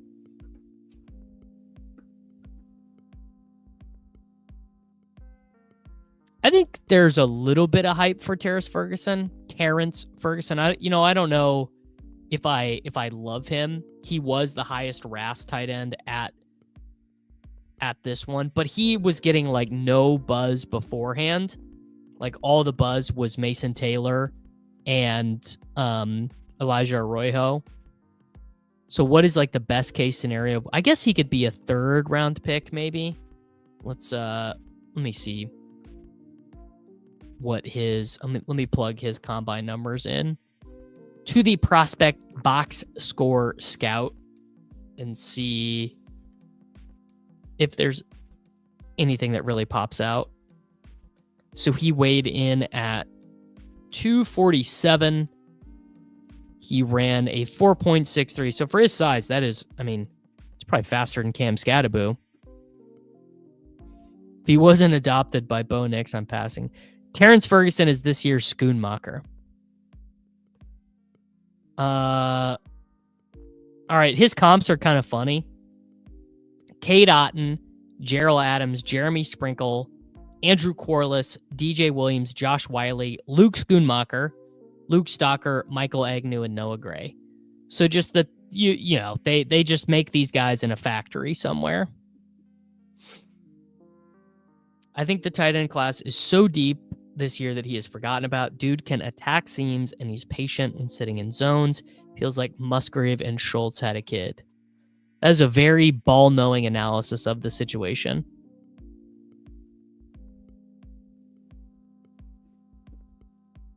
I guess, frankly, I just have not watched that much of him play. I was more curious about learning about Mason Taylor and Arroyo and Gunnar Helm.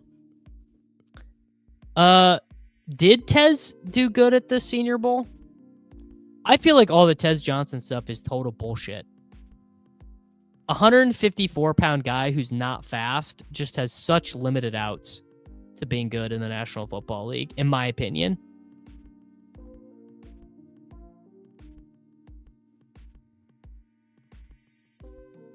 But, whatever. He's fine. All right. I need a tight end. I need a wide receiver. What's more important here? I guess wide receiver. These are probably the last adult wide receivers. We have Kelsey. Maybe I just double tap tight ends here. Yeah, I'm going to double tap Higbee and Arroyo. It's very hard for me to not just click Mason Taylor every time after watching that gauntlet. That gauntlet was so smooth. What is the fascination with Arroyo? Just that his mock draft database stuff is high. If you go to mock draft database,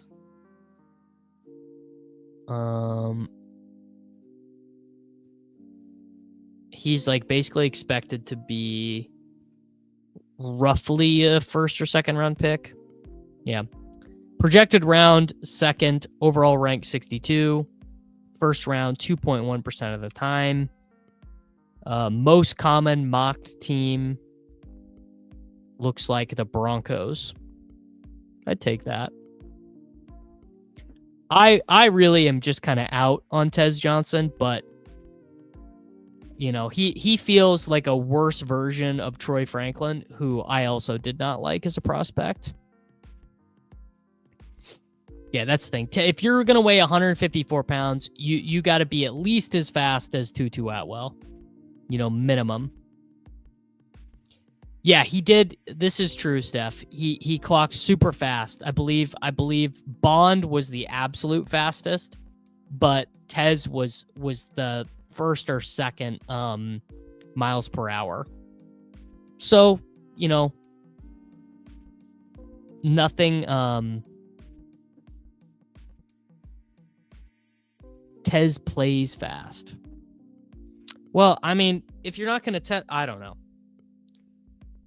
Hard for me to say, but Tez not the style of guy that I take a lot of shots on. I think he's really unlikely to be. I mean, he's 0% to be a first round pick. Seems unlikely to be a day 3 pick. Was not particularly productive in college. You know, so that's just a 4-year prospect. No, 5-year prospect. I don't know. I think I've taken him a couple times. Here, I can check. Tez Johnson. Draft Caddy will tell me how much I have of him. Doesn't, well, maybe not. Maybe I don't have any of him. Looks like I have 0 Tez Johnson, so I guess I lied to y'all. I could have sworn I've taken him a couple times. Yeah, Arroyo was a big standout at the Senior Bowl as well. Not that stuff, you know, means that much at the end of the day.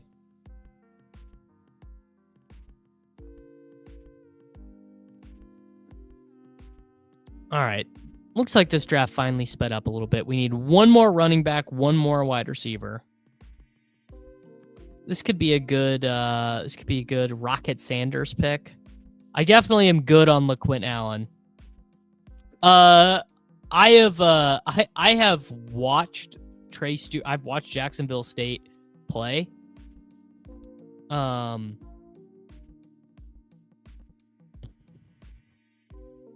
think he's okay.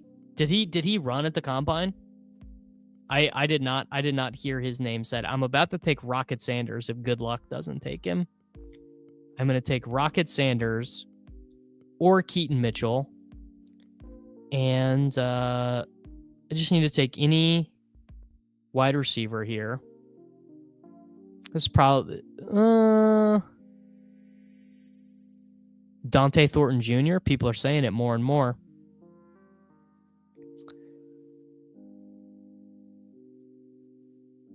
All right, we're going to go Rocket Sanders with this pick. Arian Smith is another guy who's like kind of vaguely interesting.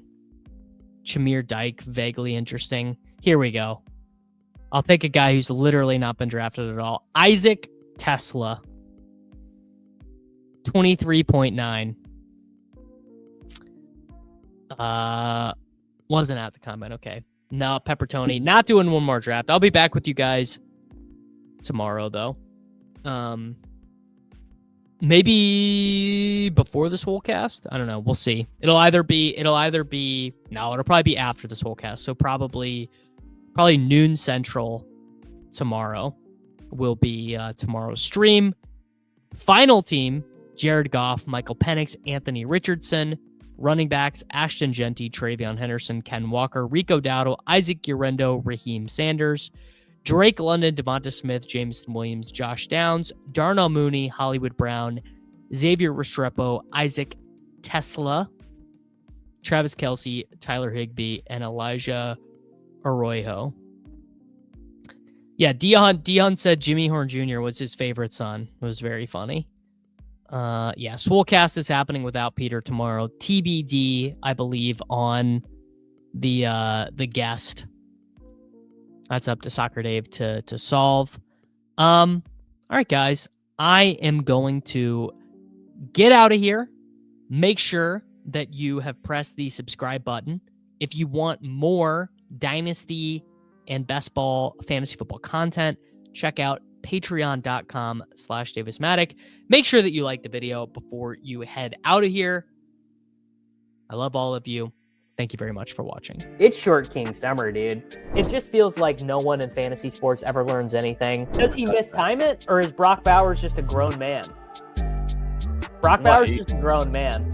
Dare I say, Rich, football might be back. In the words of Lane Johnson, this offense looks